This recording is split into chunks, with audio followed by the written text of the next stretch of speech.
Pertama, saya ingin menyatakan bahwa ada fenomena menarik dalam konteks penyelenggaraan negara di Indonesia, yaitu yang saya sebut sebagai istilah autocratic legalism, yaitu suatu tindakan yang dilakukan oleh penyelenggara negara untuk kemudian membuat pembatasan-pembatasan terhadap lembaga yang mengontrol kekuasaan negara dengan cara misalkan membuat undang-undang.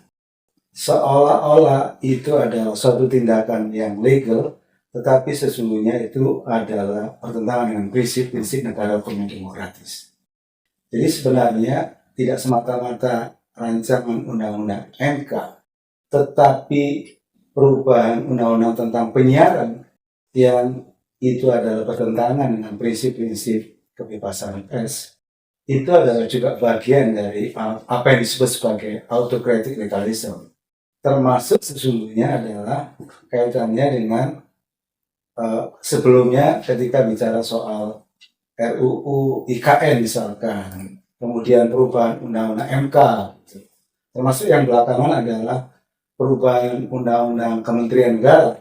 Sesungguhnya kalau pemerintah menginginkan sesuatu, maka pemerintah akan menggunakan instrumen yang dimiliki, termasuk adalah dalam konteks pembentukan undang-undang atau perubahan undang-undang, mereka memiliki satu tarikan nafas dengan DPR, menggunakan instrumen undang-undang untuk kemudian membatasi lembaga, institusi yang dianggap bahwa itu adalah institusi kontrol terhadap pemerintah atau negara.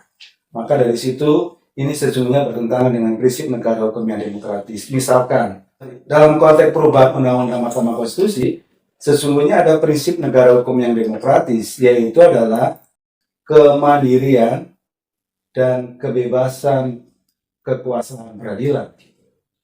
Maka dengan ada perubahan Undang-Undang MK ini, secara material sesungguhnya adalah ingin membatasi jabatan. Jadi lebih banyak membicarakan soal jabatan hakim MK, di mana yang sebelumnya itu adalah 15 tahun dan dibatasi umur 70 tahun. Nah, sekarang mau dibatasi periodenya adalah 10 tahun, umurnya 60 tahun. Dan di dalam ketentuan peralihan dimungkinkan ini berlaku surut terhadap hakim yang sedang menjabat, yang itu kemudian oleh Prof. Mahfud tidak sesuai dengan prinsip-prinsip peraturan peralihan yang harusnya berlaku ke depan. Jadi melanggar prinsip negara hukum yang demokratis. Yang kedua, kalau kita ingin bicara soal perubahan undang-undang penyiaran, tentu harusnya sinkron, koheren dengan undang-undang pokok pers, di mana salah satu kunci di dalam konteks kebebasan pers, mahkotanya itu adalah apa yang disebut dengan investigasi jurnalistik gitu. Jadi kalau mahkotanya ini kemudian menjadi dilarang, itu dalam konteks kebebasan pers itu sesuatu yang menurut saya aneh gitu. Sesuatu yang aneh di mana saja bahwa investigasi jurnalistik sesuatu yang penting, strategis, dan itu adalah mahkotanya sebuah jurnalistik, ini kemudian dilarang. Itu sesuatu hal yang kemudian aneh di sebuah negara yang demokratis. Maka saya menganggap bahwa autocratic legalism itu ternyata juga melanggar prinsip-prinsip demokrasi.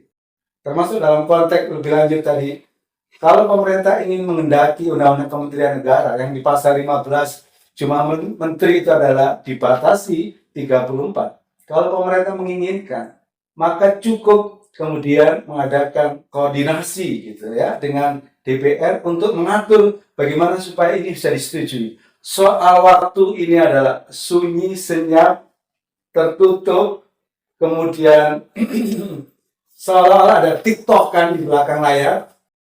Di saat reses dilaksanakan misalkan, itu sesungguhnya adalah bagian dari cara untuk kemudian mengebiri alat-alat kontrol terhadap negara itu dengan model yang disebut autocratic legalism.